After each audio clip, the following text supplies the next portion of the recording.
ഇനി നമ്മൾ പഠിക്കാൻ പോകുന്നത് ബേസിക് ടേംസ് ഇൻ അക്കൗണ്ടിങ്. ഇനി മുമ്പോട്ടുള്ള അക്കൗണ്ടിങ്ങിൻ്റെ ക്ലാസ്സിൻ്റെ അകത്ത് നമ്മൾ സാധാരണ കോമൺ ആയിട്ട് ഉപയോഗിക്കുന്ന കുറേ ടേംസുകളാണ് ഇനി നമ്മൾ പഠിക്കാൻ പോകുന്നത്. ഇതെല്ലാം നമ്മൾ കാണാപ്പാഠം പഠിക്കേണ്ട കാര്യങ്ങൾ തന്നെയാണ്. ഇനി മുമ്പോട്ടുള്ള കണക്കുകളിലും നമ്മുടെ മുമ്പോട്ടുള്ള ക്ലാസ്സുകളിലെല്ലാം ഇതിൽ വരുന്ന ഈ ടേംസുകളെ പറ്റി ഞാൻ വാക്ക് മാത്രമേ പറയുള്ളൂ. അത് എന്താണെന്നുള്ള കാര്യം നമ്മൾ അപ്പോൾ തിരിച്ചറിയണമെന്നുണ്ടെങ്കിൽ ഇപ്പോഴേ അത് പഠിക്കുക നന്നായിട്ട്. അതിൽ ഒന്നാമത്തേതാണ് എൻറ്റിറ്റി. ഒരു ബിസിനസ് എൻ്റർപ്രൈസിനെ അല്ലെങ്കിൽ ഒരു ബിസിനസ് ഓർഗനൈസേഷനെ നമ്മൾ വിളിക്കുന്ന അക്കൗണ്ടിങ് നമ്മൾ വിളിക്കുന്ന പേരാണ് എൻറ്റിറ്റി എന്നുള്ളത്. അപ്പം നിങ്ങൾ ഇപ്പോൾ ഈ അടുത്ത പാരഗ്രാഫിൽ കുറേ കാര്യങ്ങൾ അതിൻ്റെ അകത്ത് പറയുന്നുണ്ട്. അപ്പം നിങ്ങൾ പെട്ടെന്ന് തന്നെ എൻറ്റിറ്റി എന്ന് പറയുമ്പോൾ നിങ്ങൾക്ക് മനസ്സിൽ വരേണ്ടത് എന്താണ്? ഒരു ബിസിനസ് സ്ഥാപനം, ഒരു ബിസിനസ് ഓർഗനൈസേഷനെയാണ് നമ്മളെന്ന് വിളിക്കുന്നത് എൻറ്റിറ്റി എന്ന് വിളിക്കുന്നത്. അപ്പം നിങ്ങളുടെ വീടിനെ ചുറ്റുവട്ടത്തുള്ള ഓരോരോ സ്ഥാപനങ്ങളെ പറ്റി ചിന്തിക്കുക. ചിലപ്പോൾ ഒരു ഹോസ്പിറ്റൽ കാണും, അതൊരു എൻറ്റിറ്റിയാണ്. ഒരു ഹോളോ ബ്രിക്സിൻ്റെ ചിലപ്പോൾ ഒരു യൂണിറ്റ് കാണും, അതൊരു എൻറ്റിറ്റിയാണ്. അതല്ലാന്നുണ്ടെങ്കിൽ വേറെ എന്തെങ്കിലും സൂപ്പർ മാർക്കറ്റ് ഒരു എൻറ്റിറ്റിയാണ്. അപ്പോൾ ഞാൻ നമ്മുടെ വീടിൻ്റെ ചുറ്റുവട്ടത്തുള്ളതുകൊണ്ടാണ് ഉള്ള ആലോചിക്കാനാണ് പറഞ്ഞിട്ട്. ഒരു സൂപ്പർ മാർക്കറ്റ് അല്ലെങ്കിൽ സ്റ്റേഷനറി കട ഒരു എൻറ്റിറ്റിയാണ്. പെട്രോൾ പമ്പ് ഒരു എൻറ്റിറ്റിയാണ്. സിനിമാ തിയേറ്റർ ഒരു എൻറ്റിറ്റിയാണ്. അപ്പം നമ്മൾ അക്കൗണ്ടിങ്ങിൽ നമ്മൾ ഒരു ഓർഗനൈസേഷനെ, ഒരു ബിസിനസ് സ്ഥാപനത്തെ വിളിക്കുന്ന പേരാണ് എൻറ്റിറ്റി എന്നുള്ളത്. Entity means A reality. ആ റിയാലിറ്റി എന്നുള്ള കാര്യം ഓർത്തിരിക്കുക. ഒരു യാഥാർത്ഥ്യം, അതിനെയാണ് നമ്മൾ ഈ എൻറ്റിറ്റി എന്ന് വിളിക്കുന്നത്. ഒരു ബിസിനസ് ഓർഗനൈസേഷൻ എന്ന് പറയുന്ന ഒരു യാഥാർത്ഥ്യത്തെയാണ് നമ്മളെന്ന് പറയുന്നത് എൻറ്റിറ്റി എന്ന് പറയുന്നത്. That has A definite individual existence. അപ്പം അതിന് അതിൻ്റേതായിട്ടുള്ളൊരു നിലനിൽപ്പുണ്ട്. അപ്പോൾ ഇത്തരം വലിയ വാക്കുകളൊക്കെ നിങ്ങൾ പഠിച്ച് കൺഫ്യൂഷൻ ആകണ്ട, മനസ്സിലോർത്തിരിക്കുക. ഒരു ബിസിനസ് ഓർഗനൈസേഷനാണ് എൻറ്റിറ്റി എന്ന് പറയുന്നത്. അതൊരു റിയാലിറ്റിയാണ്, യാഥാർത്ഥ്യമാണ്. അപ്പോൾ നമ്മുടെ അടുത്തൊരു സൂപ്പർ മാർക്കറ്റ്, അത് ഒരു യാഥാർത്ഥ്യമാണ്, അത് നമുക്ക് കാണാനൊക്കെ പറ്റും അവിടെ. അല്ലെങ്കിൽ ഒരു ഹോസ്പിറ്റൽ, അതിനെ നമ്മൾ എൻറ്റിറ്റി എന്ന് വിളിക്കുകയാണ്, അതിനെ കാണാനൊക്കെ നമുക്ക് പറ്റും. അതോടൊപ്പം തന്നെ that has A definite individual existence. അതിന് അതിൻ്റേതായിട്ടുള്ള ഒരു ഇൻഡിവിജ്വൽ നിലനിൽപ്പ്, എക്സിസ്റ്റൻസ് എന്ന് പറഞ്ഞ ഒരു നിലനിൽപ്പ് എന്ന് പറഞ്ഞാൽ നമുക്കതിനെ പോയി കാണാനും തൊടാനൊക്കെ പറ്റും. അപ്പോൾ നമ്മൾ ഭാവനയിലല്ല ഇതിനെ കാണുന്നത്. നമുക്ക് ഈ പറഞ്ഞിരിക്കുന്ന ബിസിനസ് എൻ്റർപ്രൈസിന് എന്ത് ചെയ്യാൻ പറ്റും? അതിനെ പോയി കാണാനും തൊടാനൊക്കെ നമുക്ക് സാധിക്കും. അതുകൊണ്ടാണ് നമ്മൾ അതിനെന്ന് പറയുന്നത് ഇൻഡിവിജ്വൽ എക്സിസ്റ്റൻസ് എന്ന് പറയുന്നത്. അതിന് അതിൻ്റേതായിട്ടുള്ളൊരു നിലനിൽപ്പുണ്ട്. അതവിടെ നമുക്ക് കാണാനും ഒക്കെ പറ്റുന്ന ഒരു റിയാലിറ്റീനെയാണ് നമ്മളെന്ന് പറയുന്നത് ഈ പറഞ്ഞിരിക്കുന്ന എൻറ്റിറ്റി എന്ന് പറയുന്നത്. അടുത്തായിട്ട് അവിടെ ഒന്നുകൂടി ക്ലിയർ ആയിട്ട് പറഞ്ഞിരിക്കുകയാണ്. Business entity means, business entity എന്ന് പറഞ്ഞിട്ടുണ്ടെങ്കിൽ എ സ്പെസിഫിക്കലി ഐഡൻറ്റിഫൈ ചെയ്യാൻ പറ്റും എന്ന് പറഞ്ഞാൽ നമുക്കതിനെ തിരിച്ചറിയാൻ പറ്റും. അതിനെ പ്രത്യേകമായിട്ട് തന്നെ നമുക്ക് തിരിച്ചറിയാൻ സാധിക്കും. ബിസിനസ് എൻ്റർപ്രൈസ്, അങ്ങനെയുള്ള നമുക്ക് തിരിച്ചറിയാൻ സാധിക്കുന്ന ബിസിനസ് എൻ്റർപ്രൈസിനെയാണ് നമ്മളെന്ന് പറയുന്നത് ബിസിനസ് എൻറ്റിറ്റി എന്ന് പറയുന്നത്. സ്പെസിഫിക്കലി ഐഡൻറ്റിഫയബിൾ, നമുക്കതിനെ പ്രത്യേകം തന്നെ തിരിച്ചറിയാൻ സാധിക്കും. അങ്ങനെ പ്രത്യേകം തിരിച്ചറിയാൻ സാധിക്കുന്ന ബിസിനസ് എൻ്റർപ്രൈസിനെയാണ് നമ്മളെന്ന് പറയുന്നത് ബിസിനസ് എൻറ്റിറ്റി എന്ന് പറയുന്നത്. അപ്പോൾ ഞാൻ പറഞ്ഞു, ഇതുപോലെ നിങ്ങൾ കൺഫ്യൂഷൻ അടിക്കേണ്ട. ബിസിനസ് എൻറ്റിറ്റി എന്ന് പറഞ്ഞാൽ എന്താണ്? നമുക്ക് തിരിച്ചറിയാൻ കഴിയുന്ന എല്ലാ ബിസിനസ് സ്ഥാപനങ്ങളെയും നമുക്കെന്ന് വിളിക്കാം? ബിസിനസ് എൻറ്റിറ്റി എന്ന് വിളിക്കാം. അതൊരു റിയാലിറ്റിയാണ്. അതിന് ഡെഫിനിറ്റ് ഇൻഡിവിജ്വൽ എക്സിസ്റ്റൻസ് ഉണ്ട് എന്ന് പറഞ്ഞാൽ അതിന് വ്യക്തമായ, ഡെഫിനിറ്റ് എന്ന് പറഞ്ഞാൽ വ്യക്തമായിട്ടുള്ള ഇൻഡിവിജ്വൽ, അതിൻ്റേതായിട്ടുള്ള ഒരു നിലനിൽപ്പ് അതിനുണ്ട്. ഒരു എക്സിസ്റ്റൻസ് എന്ന് പറഞ്ഞാൽ അതിൻ്റെ ഒരു നിലനിൽപ്പ് അത് നമുക്ക് കാണാനായിട്ട് സാധിക്കും. ഇനി അവിടെ കുറച്ച് എക്സാമ്പിൾ പറഞ്ഞിരിക്കുകയാണ്. ലൈക്ക് സൂപ്പർ ബസാർ എന്ന് പറഞ്ഞാൽ സൂപ്പർ മാർക്കറ്റ് എന്ന് ഓർക്കുക. ഹയർ ജുവലേഴ്സ്, ജുവലറികൾ, ITC ലിമിറ്റഡ്, അതൊരു കമ്പനിയുടെ പേരാണ്, ഇന്ത്യൻ ടൊബാക്കോ കമ്പനി. അപ്പം ഇതെല്ലാം എന്തിൻ്റെ ഉദാഹരണങ്ങളാണ്?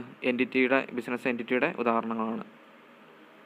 ഇനി അടുത്തായിട്ട് അവിടെ പറഞ്ഞിരിക്കുകയാണ്, an accounting system is always devised for a specific business entity. ഈ ഒരു അക്കൗണ്ടിങ് സിസ്റ്റം എന്ന് പറയുന്നുണ്ടെങ്കിൽ, ഇപ്പോൾ ഈ ടാലി എന്നൊക്കെ പറയുന്ന ഒരു അക്കൗണ്ടിങ് സിസ്റ്റമാണ്. അല്ലെങ്കിൽ ഈ അക്കൗണ്ടിങ് ഉണ്ടായിട്ടുള്ളത് എന്തിനു വേണ്ടിയിട്ടാണെന്നാണ് പറഞ്ഞിരിക്കുന്നത്? ഈസ് ഓൾവേസ് ഡിവൈസ്ഡ് ഫോർ, അതെന്തിനാണ് കണ്ടെത്തിയിരിക്കുന്നത്? For a specific business entity. ഒരു ബിസിനസ് ഓർഗനൈസേഷന് വേണ്ടിയിട്ടാണ് എന്ത് കണ്ടെത്തിയിട്ടുള്ളത്? ഈ അക്കൗണ്ടിങ് സിസ്റ്റം എന്ന് പറയുന്നത് കണ്ടെത്തിയിട്ടുള്ളത്. അതിനെയാണ് നമ്മൾ എന്തെന്ന് വിളിക്കുന്നത്? അക്കൗണ്ടിങ് എൻറ്റിറ്റി എന്ന് വിളിക്കുന്നത്. അപ്പം ഇത്രേ ഉള്ളൂ അതിനകത്ത് കാര്യം. ഒരു ബിസിനസ് ഓർഗനൈസേഷന് വേണ്ടിയിട്ടാണ് എന്ത് ഡിവൈസ് ചെയ്തത്? ഈ പറഞ്ഞിരിക്കുന്ന അക്കൗണ്ടിങ് ഡിവൈസ് ചെയ്തത് എന്ന് പറഞ്ഞിട്ടുണ്ടെങ്കിൽ അക്കൗണ്ടിങ് ഉണ്ടാക്കിയിട്ടുള്ളത് ഒരു ബിസിനസ് ഓർഗനൈസേഷന് വേണ്ടിയിട്ടാണ്. അപ്പോൾ എൻറ്റിറ്റി എന്ന് പറഞ്ഞാൽ ഞാൻ വീണ്ടും പറയുകയാണ്, എൻറ്റിറ്റി എന്ന് പറഞ്ഞാൽ നിങ്ങൾ മനസ്സിൽ ഓർത്തിരിക്കുക, ഏതൊരു ബിസിനസ് ഓർഗനൈസേഷനെ നമ്മൾ വിളിക്കുന്ന പേരാണ് എൻറ്റിറ്റി എന്നുള്ളത്. അതൊരു റിയാലിറ്റിയാണ്. അതിന് അതിൻ്റേതായിട്ടുള്ള ഒരു ഇൻഡിവിജ്വൽ എക്സിസ്റ്റൻസ് ഉണ്ട്. ഒരു ബിസിനസ് എൻ്റർപ്രൈസിനെ നമുക്ക് തിരിച്ചറിയാൻ സാധിക്കുന്ന, ഐഡൻറ്റിഫൈ ചെയ്യാൻ സാധിക്കുന്ന ഒരു ബിസിനസ് എൻ്റർപ്രൈസിനെ നമുക്കെന്ന് വിളിക്കാം? എൻറ്റിറ്റി എന്ന് വിളിക്കാം. അതൊരു സൂപ്പർ മാർക്കറ്റ് ആയിരിക്കാം, ജ്വല്ലറി ആയിരിക്കാം, ITC ലിമിറ്റഡ് എന്ന് പോലെയുള്ള കമ്പനികളായിരിക്കാം. അതോടൊപ്പം തന്നെ ഒരു അക്കൗണ്ടിംഗ് സിസ്റ്റം എന്തിനാണ് ഉണ്ടാക്കിയിട്ടുള്ളത്? ഒരു ബിസിനസ് എൻറ്റിറ്റിക്ക് വേണ്ടിയിട്ടാണ് അക്കൗണ്ടിംഗ് സിസ്റ്റം ഉണ്ടാക്കിയിട്ടുള്ളത്. അതിനെയാണ് നമ്മൾ അക്കൗണ്ടിംഗ് എൻറ്റിറ്റി എന്ന് പറയുന്നത്. ഇനി രണ്ടാമത്തതാണ് ട്രാൻസാക്ഷൻ. ട്രാൻസാക്ഷൻ എന്നുകൊണ്ട് ഉദ്ദേശിക്കുന്ന ഇടപാടുകളെന്നാണ്. അപ്പോൾ ഈ ഇടപാടുകൾ ആരൊക്കെ തമ്മിലായിരിക്കും നടക്കുന്നത്? രണ്ടോ അതിലധികമോ വരുന്ന ഓർഗനൈസേഷനുകൾ, കമ്പനികൾ തമ്മിലാണ്. അപ്പോൾ കമ്പനിയെ നമ്മളെന്താ വിളിക്കുന്ന? എൻറ്റിറ്റി. അപ്പോൾ രണ്ടോ അതിലധികമോ എൻറ്റിറ്റികൾ തമ്മിൽ നടക്കുന്ന ഇടപാടുകളെയാണ് നമ്മളെന്ന് വിളിക്കുന്നത് ട്രാൻസാക്ഷൻ എന്ന് വിളിക്കുന്നത്. അപ്പം നമ്മുടെ അക്കൗണ്ടിങ്ങിനകത്ത് നമ്മൾ പഠിച്ചു, നമ്മൾ അക്കൗണ്ട് ബുക്കിനകത്ത് ഏത് തരത്തിലുള്ള ട്രാൻസാക്ഷൻ മാത്രമേ എഴുതുള്ളൂ. ഈ പറഞ്ഞേക്കുന്ന എക്കണോമിക് ആക്ടിവിറ്റീസ് മാത്രമാണ് നമ്മൾ അക്കൗണ്ട് ബുക്കിനകത്ത് രേഖപ്പെടുത്തുന്നത്. എക്കണോമിക് ആക്ടിവിറ്റീസ് എന്ന് പറഞ്ഞാൽ നമ്മൾ പഠിച്ചു കഴിഞ്ഞാണ് പൈസയുമായിട്ട് ബന്ധപ്പെട്ടിട്ടുള്ള ഇടപാടുകളാണ് എക്കണോമിക് ആക്ടിവിറ്റീസ് എന്ന് പറയുന്നത്. അപ്പം ട്രാൻസാക്ഷൻ എന്ന് പറഞ്ഞിട്ടുണ്ടെങ്കിൽ രണ്ടോ അതിലധികമോ എൻറ്റിറ്റീസുകൾ തമ്മിൽ നടക്കുന്ന ഈ പറഞ്ഞേക്കുന്ന എക്കണോമിക് ആക്ടിവിറ്റീസിനെയാണ്, അത്തരം സംഭവങ്ങളെയാണ് നമ്മളെന്ന് വിളിക്കുന്നത് ട്രാൻസാക്ഷൻ എന്ന് വിളിക്കുന്നത്. ഇവിടെ പറഞ്ഞിട്ടുണ്ട് ഇവൻ്റ് എന്ന് പറഞ്ഞാൽ ഒരു സംഭവം, ഒരു ഇടപാട് എന്നാണ് അവിടെ ഉദ്ദേശിക്കുന്നത്. ഒരു സംഭവമാണ്, അതിനകത്ത് എന്തൊക്കെ കാര്യങ്ങൾ വരുന്നുണ്ട്? ഇൻവോൾവിങ് സം വാല്യൂ, അതിനകത്ത് കുറച്ച് വാല്യൂസ് വരുന്നുണ്ട്. വാല്യൂസ് എന്ന് പറഞ്ഞിട്ടുണ്ടെങ്കിൽ ഇവിടെ വാല്യൂ എന്നുകൊണ്ട് ഉദ്ദേശിക്കുന്നത് പൈസ അല്ലെങ്കിൽ എക്കണോമിക് ആക്ടിവിറ്റീസ് എന്നാണ് ഇതിനകത്ത് ഉദ്ദേശിക്കുന്നത്. ആരൊക്കെ തമ്മിൽ? ബിറ്റ്വീൻ 2 or more entities, രണ്ടോ അതിലധികമോ സ്ഥാപനങ്ങൾ തമ്മിൽ നടക്കുന്ന സാമ്പത്തികമായിട്ടുള്ള ഇടപാടുകളെയാണ് നമ്മളെന്ന് വിളിക്കുന്നത് ട്രാൻസാക്ഷൻ എന്ന് വിളിക്കുന്നത്. സം വാല്യൂ ബിറ്റ്വീൻ എന്ന് പറഞ്ഞിട്ടുണ്ടെങ്കിൽ സാമ്പത്തികമായിട്ട് ഉള്ളതെന്നാണ്, എക്കണോമിക്കായിട്ട് ബന്ധപ്പെട്ടതെന്നാണ് അതിൻ്റെ അർത്ഥം. അപ്പം ഒരു സംഭവമാണ്, ഇവൻ്റാണ്, ഒരു സംഭവമാണ്. അതിനകത്ത് എന്ത് വേണം? ഇൻവോൾവിങ് സം വാല്യൂ, കുറച്ച് പൈസയായിട്ട് ബന്ധപ്പെട്ടുള്ള കാര്യമായിരിക്കണം. ആരൊക്കെ തമ്മിൽ? ബിറ്റ്വീൻ 2 or more entities, രണ്ടോ അതിലധികമോ ഓർഗനൈസേഷനുകൾ തമ്മിൽ നടക്കുന്ന സാമ്പത്തികപരമായിട്ടുള്ള ഇടപാടുകളെയാണ് നമ്മളെന്ന് വിളിക്കുന്നത്, സംഭവങ്ങളെയാണ് നമ്മളെന്ന് വിളിക്കുന്നത് ട്രാൻസാക്ഷൻ എന്ന് വിളിക്കുന്നത്. ഇനി അവിടെ അതിന് എക്സാമ്പിൾ പറഞ്ഞിരിക്കുകയാണ്. It can be A purchase of goods. നമ്മൾ കുറച്ച് സാധനങ്ങൾ പൈസ കൊടുത്ത് വാങ്ങിക്കുന്നതായിരിക്കാം ചിലപ്പോൾ. അപ്പോൾ ഒരു കമ്പനി മറ്റൊരു കമ്പനിയിൽ നിന്ന്, ഇപ്പോൾ സപ്പോസ് വിചാരിക്കുക ഒരു സൂപ്പർ മാർക്കറ്റ് എറണാകുളത്തുള്ള ഹോൾസെയിലുകാരുടെ അടുത്ത് പോയിട്ട് ഗുഡ്സ് വാങ്ങിക്കുന്നതിനെയാണ് നമുക്കെന്ന് വിളിക്കാം, ഗുഡ്സ് വാങ്ങിക്കുന്നതിനെ നമുക്കെന്ന് വിളിക്കാം ട്രാൻസാക്ഷൻ എന്ന് വിളിക്കാം. ഇനി അടുത്തായിട്ട് റെസിപ്റ്റ് ഓഫ് മണി, പൈസ മേടിക്കുന്നതായിരിക്കാം. ചിലപ്പോൾ നമ്മൾ ആൾക്കാർക്ക് ഗുഡ്സ് വിറ്റു. ഇനി അടുത്തായിട്ട് ചിന്തിക്കുക, നമ്മുടെ സൂപ്പർ മാർക്കറ്റിലുള്ള സാധനങ്ങൾ നമ്മൾ വിറ്റു. അപ്പോൾ അയാളത് പിന്നീട് പൈസ തരാമെന്നും പറഞ്ഞാൽ അത് മേടിച്ചുകൊണ്ട് പോയത്. ഒരു മാസം കഴിഞ്ഞിട്ട് പൈസ തരാമെന്നും പറഞ്ഞിട്ടാണ് അയാൾ സൂപ്പർ മാർക്കറ്റിൽ ഇരിക്കുന്ന അരിയും പലവ്യഞ്ജനങ്ങളെല്ലാം എടുത്തുകൊണ്ട് പോയി. അപ്പോൾ ഒരു മാസം കഴിഞ്ഞിട്ട് നമുക്ക് എന്ത് കിട്ടി? പൈസ കിട്ടി. ആ റെസിപ്റ്റ് ഓഫ് മണി, പൈസ കിട്ടുന്നതിനെ നമുക്ക് എന്ത് വിളിക്കാം? ട്രാൻസാക്ഷൻ എന്ന് വിളിക്കാം. ഇനി പേയ്മെൻറ്റ് ടു എ ക്രെഡിറ്റർ. അപ്പോൾ നമ്മൾ എറണാകുളത്തുള്ള സൂപ്പർ മാർക്കറ്റുകാരൻ്റെ അടുത്ത്, ഹോൾസെയിലുകാരൻ്റെ അടുത്ത് പോയിട്ടാണ് ഈ സാധനങ്ങളെല്ലാം വാങ്ങിയത്. അയാളോട് നമ്മൾ പറഞ്ഞേക്കുന്ന ഒരു മാസം കഴിഞ്ഞിട്ട് നമ്മൾ പൈസ തരാമെന്നാണ് പറഞ്ഞേക്കുന്നത്. അപ്പം അയാൾക്ക് പൈസ കൊടുക്കുന്നത് payment to a creditor. Creditor എന്ന് പറഞ്ഞാൽ നമ്മൾ പൈസ കൊടുക്കാനുള്ള ആൾക്കാരെ നമ്മൾ ഈ ക്രെഡിറ്റർ എന്ന് വിളിക്കുന്നത്. അപ്പോൾ അയാൾക്ക് നമ്മൾ പൈസ കൊടുത്തു, അതിനെ നമുക്കെന്ത് വിളിക്കാം? ഒരു ട്രാൻസാക്ഷൻ എന്ന് വിളിക്കാം. ഇൻകറിങ് എക്സ്പെൻസസ്, ചിലവുകളുണ്ടായി, കമ്പനിക്ക് ഒരുപാട് ചിലവുകളുണ്ടാവും. വാടക കൊടുക്കേണ്ടതായിട്ട് വന്നു, സാലറി കൊടുക്കേണ്ടതായിട്ട് വന്നു, ടെലിഫോൺ ചാർജ് കൊടുക്കേണ്ടതായിട്ട് വന്നു, ട്രാൻസ്പോർട്ടേഷന് ചിലവ് കൊടുക്കേണ്ട വന്നു. അങ്ങനെ പലതരത്തിൽ ചിലവുകൾ വന്നുകൊണ്ടിരിക്കും. ആ ചിലവിന് വേണ്ടിയിട്ട് പൈസ കൊടുക്കുന്നതിനെ നമുക്ക് എന്ത് വിളിക്കാം? ഒരു ട്രാൻസാക്ഷൻ എന്ന് വിളിക്കാം. എന്ന് പറഞ്ഞാൽ ഇത്രേ ഉള്ളൂ. നമ്മൾ അക്കൗണ്ട് ബുക്കിനകത്ത് രേഖപ്പെടുത്തുന്ന എല്ലാ കാര്യങ്ങളെയും നമുക്ക് എന്തെന്ന് വിളിക്കാം? ട്രാൻസാക്ഷൻ എന്ന് വിളിക്കാം. അക്കൗണ്ട് ബുക്കിനകത്ത് നമ്മൾ ഏത് തരത്തിലുള്ള കാര്യങ്ങൾ എഴുതുള്ളൂ? എക്കണോമിക് ആയിട്ടുള്ള ആക്ടിവിറ്റീസ് മാത്രമാണ് നമ്മൾ എഴുതുള്ളൂ. അപ്പം അക്കൗണ്ട് ബുക്കിനകത്ത് രേഖപ്പെടുത്തുന്ന എക്കണോമിക് ആയിട്ടുള്ള എല്ലാ ആക്ടിവിറ്റീസിനെ നമുക്ക് എന്ത് വിളിക്കാം? ട്രാൻസാക്ഷൻ എന്ന് വിളിക്കാം. ഇനി it can be A cash transaction or credit transaction. അപ്പോൾ ട്രാൻസാക്ഷൻ രണ്ട് രീതിയിലുണ്ട്. ഒന്ന്, ആ ട്രാൻസാക്ഷൻ നടന്നു കഴിഞ്ഞാൽ ഉടനെ തന്നെ പൈസ കിട്ടുന്നത്. ഇനി ഒരു ട്രാൻസാക്ഷൻ നടന്നിട്ടുണ്ടെങ്കിൽ പിന്നീട് പൈസ കിട്ടുകയോ കൊടുക്കുകയോ ചെയ്യുന്നതിനെയാണ് നമ്മൾ ഈ ക്രെഡിറ്റ് ട്രാൻസാക്ഷൻ വിളിക്കുന്നത്. കുറച്ച് മുമ്പ് നമ്മൾ എക്സാമ്പിൾ പറഞ്ഞ പോലെ നമ്മൾ എറണാകുളത്ത് പോയിട്ട് ഹോൾസെയിലുകാരൻ്റെ അടുത്ത് നിന്ന് സാധനം മേടിച്ചു, പിന്നീട് പൈസ തരാമെന്നാണ് പറഞ്ഞത്. പക്ഷേ പിന്നീട് പൈസ തരാമെന്ന് പറഞ്ഞിട്ടുണ്ടെങ്കിലും അതിനെ എന്തായിട്ട് നമ്മൾ ട്രീറ്റ് ചെയ്യും? ട്രാൻസാക്ഷനായിട്ട് ട്രീറ്റ് ചെയ്യും. ഇനി നമ്മുടെ കടയിൽ നിന്ന് ഒരുത്തൻ കുറേ അരിയും പലവ്യഞ്ജനങ്ങളെല്ലാം എടുത്തുകൊണ്ട് പോയി, അവൻ പിന്നീട് പൈസ തരാമെന്നാണ് പറഞ്ഞിട്ടുള്ളത്. അത് എവിടെ നമ്മൾ രേഖപ്പെടുത്തി വെക്കും? അക്കൗണ്ട് ബുക്കിനകത്ത് രേഖപ്പെടുത്തി വെക്കും. അതിനെ നമ്മൾ എന്തായിട്ടാണ് ട്രീറ്റ് ചെയ്യുള്ളൂ? ട്രാൻസാക്ഷനായിട്ടാണ് നമ്മൾ അതിനെയും ട്രീറ്റ് ചെയ്യുള്ളൂ. അപ്പോൾ ഇതിനെയാണ് നമ്മൾ ട്രാൻസാക്ഷൻ എന്ന് വിളിക്കുന്നത്. ട്രാൻസാക്ഷൻ എന്ന് പറഞ്ഞാൽ ഒരു ഇവൻ്റാണ്. അതിന് കുറച്ച് വാല്യൂ അതിൻ്റെ അകത്ത് വരുന്നുണ്ട്. എക്കണോമിക് ആയിട്ടുള്ള വാല്യൂ വരുന്നുണ്ട്. ആരൊക്കെ തമ്മിലാണ് അത് നടക്കുന്നത്? ബിറ്റ്വീൻ 2 or more entities, രണ്ടോ അതിലധികമോ കമ്പനികൾ തമ്മിലാണ് അത് നടക്കുന്നത്. അതിന് കുറച്ച് എക്സാമ്പിൾ പറഞ്ഞിട്ടുണ്ട്. ഇനി അതിൻ്റെ അകത്ത് ശ്രദ്ധിക്കേണ്ട കാര്യം എന്ന് പറയുന്നത് cash transaction or credit transaction ഇതിനകത്ത് വരുന്നുണ്ടെന്നുള്ളതാണ് ശ്രദ്ധിക്കേണ്ടത്. അപ്പോൾ നിങ്ങൾ ഇതിനകത്ത് ആദ്യത്തെ ലൈൻ എഴുതുക, എക്സാമ്പിളായിട്ട് ഏതെങ്കിലും ഒരു 2 എഴുതുക. അത് രണ്ട് രീതിയിൽ നടക്കുന്നുണ്ട്, cash transaction or credit transaction എന്നുള്ള കാര്യം എഴുതുക. എൻറ്റിറ്റി എന്താണെന്നുള്ള ഫുള്ള് എഴുതണം. ഇത് ചെറിയ പാരഗ്രാഫുകളല്ല, അത് ഫുള്ള് എഴുതിക്കൊള്ളുക. പ്രത്യേകം ഇമ്പോർട്ടൻ്റ് എന്ന് പറയാൻ ഒന്നുമില്ല അതിനകത്ത്, അത് മൊത്തം ഇമ്പോർട്ടൻ്റ് ആണ് അതിൻ്റെ അകത്ത്. കാരണം 3 ലൈനൊക്കെ വരുന്നുള്ളൂ. അത് എഴുതി പഠിക്കുക. ഇനി അടുത്താണ് അസറ്റ്. ഇനി assets R economic resources of an enterprise. അപ്പം ഒരു എൻ്റർപ്രൈസ് എന്ന് പറഞ്ഞാൽ നമുക്കറിയാം ഒരു കമ്പനി എന്നാണ് അതുകൊണ്ട് അർത്ഥമാക്കുന്നത്, അല്ലെങ്കിൽ ഒരു ഓർഗനൈസേഷൻ എന്നാണ് അത് അർത്ഥമാക്കുന്നത്. അപ്പം ഒരു ഓർഗനൈസേഷൻ്റെ എക്കണോമിക് റിസോഴ്സുകളെയാണ് നമ്മൾ എന്ന് വിളിക്കുന്നത് അസറ്റ് എന്ന് വിളിക്കുന്നത്. എന്താണ് എക്കണോമിക് റിസോഴ്സ്? അവർക്ക് പൈസ ഉണ്ടാക്കി കൊടുക്കുന്ന എല്ലാ സാധനങ്ങളും, അതായത് കമ്പനിക്ക് പൈസ ഉണ്ടാക്കി കൊടുക്കുന്ന ഐറ്റങ്ങൾ എന്തൊക്കെയാണോ അതിനെയെല്ലാം നമുക്ക് എന്ന് വിളിക്കാം? അസറ്റ്സ് എന്ന് വിളിക്കാം. അതാണ് ആ വാക്കൊന്ന് ഓർത്തിരിക്കുക. Economic resource of an enterprise. ഒരു കമ്പനിക്ക് സാമ്പത്തികമായിട്ട് ഉള്ള എല്ലാ റിസോഴ്സുകളെയും, പൈസയുമായിട്ട് ബന്ധപ്പെട്ട് കിടക്കുന്ന എല്ലാ റിസോഴ്സുകളെയും നമുക്കെന്ന് വിളിക്കാം? അസറ്റ്സ് എന്ന് വിളിക്കാം. അസറ്റിൻ്റെ മറ്റൊരു പ്രത്യേകതയാണ് അവിടെ പറഞ്ഞിരിക്കുന്നത്. Assets can be usefully expressed in monetary times. അസറ്റിനെ നമുക്ക് എങ്ങനെ എക്സ്പ്രസ് ചെയ്യാം? In monetary times. പൈസയുമായിട്ട് ബന്ധപ്പെടുത്തി നമുക്ക് പറയാൻ സാധിക്കും. ഉദാഹരണത്തിന് കമ്പ്യൂട്ടർ ഒരു അസറ്റാണ്. കമ്പ്യൂട്ടറിൻ്റെ വില എത്രയാണെന്ന് നമുക്ക് എഴുതാൻ സാധിക്കും. അതുപോലെ തന്നെ ലാൻഡ് ഒരസറ്റാണ്. സ്ഥലത്തിൻ്റെ വില ഇത്ര രൂപയാണ് നമുക്ക് എഴുതി വെക്കാനായിട്ട് സാധിക്കും. ബിൽഡിങ് ഒരസറ്റാണ്. ആ ബിൽഡിങ്ങിന് എത്ര രൂപ പണിക്കാശ് വന്നു, അല്ലെങ്കിൽ ആ ബിൽഡിങ്ങിൻ്റെ ഏകദേശം മതിപ്പ് വരെ എത്രയാണെന്ന് നമുക്ക് എഴുതാൻ പറ്റും. അപ്പോൾ എല്ലാ അസറ്റുകളെയും നമുക്ക് എന്ത് ചെയ്യാൻ സാധിക്കും? ഇൻ മോണിറ്ററി ടൈംസുമായിട്ട് എക്സ്പ്രസ് ചെയ്യാനായിട്ട് സാധിക്കും. പൈസയുമായിട്ട് ബന്ധപ്പെടുത്തി നമുക്ക് എഴുതാനായിട്ട് സാധിക്കും. അത്രയും ഭാഗം അണ്ടർലൈൻ ചെയ്ത് പഠിക്കുക. Assets R economic resources of an enterprise that can be usefully expressed in monetary times.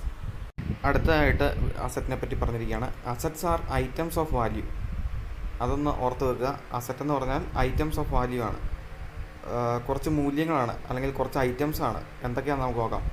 Used by the business. അത് ആരാണ് ഉപയോഗിക്കുന്നത്? ബിസിനസ്സാണ് ഉപയോഗിക്കുന്നത്. എന്തിനു വേണ്ടിയിട്ട്? In its operations. അവരവരുടെ ജോലികൾ ചെയ്തു തീർക്കുന്നതിന് വേണ്ടിയിട്ട്.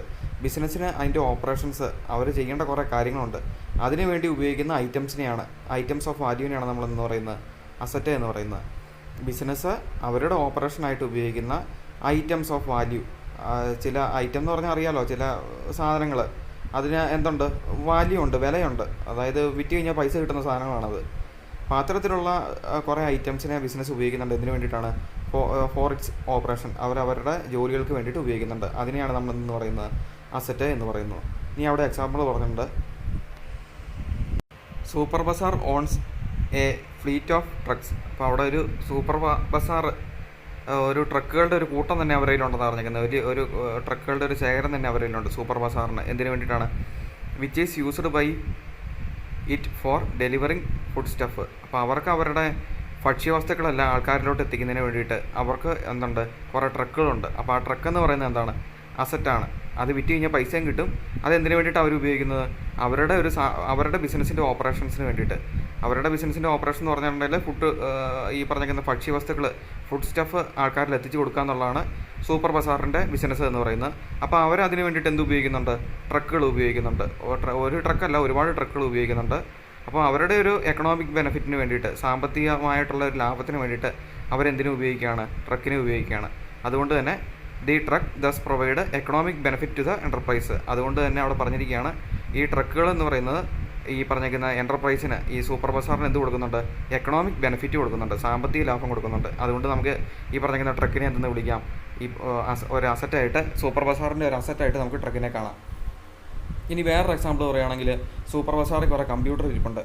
അപ്പോൾ ആ കമ്പ്യൂട്ടർ വഴി പെട്ടെന്ന് തന്നെ ബില്ലുകൾ അടിച്ചു കൊടുക്കാനും, അല്ലെങ്കിൽ അവരുടെ അക്കൗണ്ട് എല്ലാം കാൽക്കുലേറ്റ് ചെയ്യുന്നതിനൊക്കെ ആയിട്ട് ഈ പറഞ്ഞിരിക്കുന്ന കമ്പ്യൂട്ടറുകൾ ഉപയോഗിക്കാം. അപ്പോൾ കമ്പ്യൂട്ടർ ഇവർക്ക് എന്ത് കൊടുക്കുന്നുണ്ട്? എക്കണോമിക് ബെനിഫിറ്റ്, സാമ്പത്തിക ലാഭം കൊടുക്കുന്നുണ്ട്. കാരണം 5-6 എംപ്ലോയീസിനെ വെക്കുന്നതിന് വരെ ഒരു 2 കമ്പ്യൂട്ടർ വെച്ചാൽ മതി. അതോടൊപ്പം തന്നെ അവരുടെ ഓപ്പറേഷൻസ്, ജോലികളെല്ലാം നന്നായിട്ട് നടക്കുന്നുണ്ട്. അപ്പോൾ സൂപ്പർ ബസാറിൻ്റെ മറ്റൊരു അസറ്റാണ് എന്തെന്ന് പറയുന്നത്? ഈ കമ്പ്യൂട്ടർ എന്ന് പറയുന്നത്. ഇനി നമുക്ക് നോക്കാം സൂപ്പർ ബസാർ ഇരിക്കുന്ന സ്ഥലം. സൂപ്പർ ബസാർ ഇരിക്കുന്ന സ്ഥലം അവർ വാങ്ങിയതാണ്. ആ ഒരു സ്ഥലം കൊണ്ടാണ് അവർ എന്ത് ചെയ്യുന്നത്? അവരുടെ സാധനങ്ങളെല്ലാം സൂക്ഷിച്ച് വെക്കുന്നതും, അല്ലെങ്കിൽ സാധനങ്ങൾ വിൽക്കുന്നതിനായിട്ട് ഉപയോഗിക്കുന്നതിനും, ഈ ട്രക്ക് കൊണ്ട് പാർക്ക് ചെയ്യുന്നതും ഒക്കെ എന്ത് വെച്ചിട്ടാണ്? ആ സ്ഥലം വെച്ചിട്ടാണ്. അപ്പോൾ ആ സ്ഥലവും സൂപ്പർ ബസാറിന് എന്ത് കൊടുക്കുന്നുണ്ട്? ഒരു എക്കണോമിക് ബെനിഫിറ്റ് കൊടുക്കുന്നുണ്ട്. അതുകൊണ്ട് തന്നെ ആ ലാൻഡിനെ നമുക്ക് എന്തെന്ന് വിളിക്കാം? അസറ്റ് എന്ന് വിളിക്കാം. ഇനി വേറൊരു അസറ്റ് നമുക്ക് നോക്കാം. ബിൽഡിങ്. ഇപ്പം സൂപ്പർ ബസാർ കുറേ വലിയൊരു ബിൽഡിങ് തന്നെ അവരുടെ കയ്യിലുണ്ട്. ഇവരുടെ സാധനങ്ങളെല്ലാം ആൾക്കാരെ കാണിക്കുന്നതിനും, ഷോറൂം പോലെ കാണിക്കുന്നതിനും, അല്ലെങ്കിൽ സാധനങ്ങൾ സൂക്ഷിക്കുന്നതിനും ഒക്കെ ആയിട്ട് അവർക്ക് ബിൽഡിംഗ് ഉണ്ട്. അപ്പോൾ ഈ ബിൽഡിംഗ് അവർക്ക് എന്ത് കൊടുക്കുന്നുണ്ട്? എക്കണോമിക് ബെനിഫിറ്റ് കൊടുക്കുന്നുണ്ട്. കാരണം ഈ ബിൽഡിംഗ് ഉള്ളതുകൊണ്ടാണ് അവർ ഈ സാധനങ്ങളെല്ലാം സൂക്ഷിക്കുന്നതും ആൾക്കാർക്ക് വന്ന് കാണുന്നതിനൊക്കെ ആയിട്ടുള്ള സൗകര്യം കിട്ടിയത്.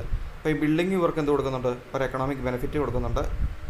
അതുകൊണ്ട് തന്നെ നമുക്ക് ബിൽഡിങ്ങിനെ എന്തെന്ന് വിളിക്കാം? ഈ പറഞ്ഞിരിക്കുന്ന സൂപ്പർ ബസാറിൻ്റെ ഒരു അസറ്റ് എന്ന് നമുക്ക് വിളിക്കാനായിട്ട് സാധിക്കും.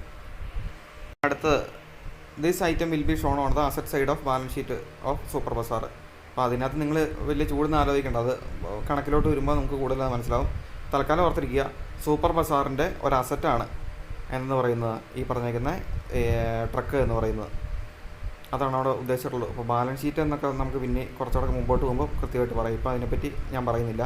ഇത്ര ഓർത്ത് വെക്കുക, സൂപ്പർ ബസാറിൻ്റെ ഒരു അസറ്റാണ് ട്രക്ക്. എങ്ങനെയാണ് സൂപ്പർ ബസാറിൻ്റെ ഒരു അസറ്റായത് ട്രക്ക്? ഈ പറഞ്ഞിരിക്കുന്ന ട്രക്ക് ഉപയോഗിച്ചിട്ടാണ് അവരുടെ ഓപ്പറേഷൻസ് ചെയ്യുന്നത്. അപ്പം ഈ ട്രക്ക് അവർക്ക് എന്ത് കൊടുക്കുന്നുണ്ട്? എക്കണോമിക് ബെനിഫിറ്റ്, സാമ്പത്തികമായിട്ടുള്ള മെച്ചം, ഒരു ബെനിഫിറ്റ് ഈ ട്രക്ക് വഴി അവർക്ക് കിട്ടുന്നുണ്ട്. മാത്രമല്ല ട്രക്ക് വിറ്റ് കഴിഞ്ഞാൽ അവർക്ക് പൈസയും കിട്ടും. അങ്ങനെ ഒരു എക്കണോമിക് ബെനിഫിറ്റ് കമ്പനിക്ക് കിട്ടുന്നുണ്ട്. അതുകൊണ്ട് ഈ പറഞ്ഞിരിക്കുന്ന സൂപ്പർ ബസാറിൻ്റെ ഒരു അസറ്റായിട്ട് നമുക്ക് എന്തിനു വിളിക്കാം? ട്രക്കിനെ നമുക്ക് അസറ്റായിട്ട് കാണാനായിട്ട് സാധിക്കും. ഇനി അടുത്തായിട്ട് പറഞ്ഞിരിക്കുകയാണ്, അസറ്റിനെ രണ്ടായിട്ട് ക്ലാസിഫൈ ചെയ്തിരിക്കുകയാണ്. എന്തൊക്കെയാണ്? Current asset and non current asset. രണ്ട് തരം അസറ്റുണ്ട്, current asset, non current asset. ഇനി എന്താണ് നോൺ കറണ്ട് അസറ്റ്, എന്താണ് കറണ്ട് അസറ്റ് എന്ന് നമ്മൾ നോക്കാൻ പോകുന്നത്. അപ്പോൾ ഞാനിപ്പോൾ ഈ പഠിപ്പിക്കുന്ന ഭാഗം നിങ്ങളുടെ കയ്യിലിരിക്കുന്ന പുസ്തകത്തിലില്ല. അപ്പോൾ നിങ്ങളിത് വെച്ചിട്ട് ഇത് നോക്കിയിട്ട് ഒരു നോട്ട് തയ്യാറാക്കുക. ഇതൊരു സ്ക്രീൻഷോട്ട് എടുത്തിട്ട് നിങ്ങളൊരു നോട്ട് തയ്യാറാക്കുക. ഇപ്പോൾ വീഡിയോ കണ്ട ഈ പേജിൻ്റെ ഒരു സ്ക്രീൻഷോട്ട് എടുത്തിട്ട് ചെറുതായിട്ട് സൂമൊക്കെ ചെയ്ത് ഒരു നോട്ട് തയ്യാറാക്കി കയ്യിൽ വെക്കുക. നമുക്ക് വേണ്ട ഒരു ഐറ്റങ്ങൾ തന്നെയാണ് ഈ പറയാൻ പോകുന്നത്. ഒന്നാമത്തേതാണ് ഫിക്സഡ് അസറ്റ്. അതിൻ്റെ മറ്റൊരു പേരാണ് നോൺ കറണ്ട് അസറ്റ്.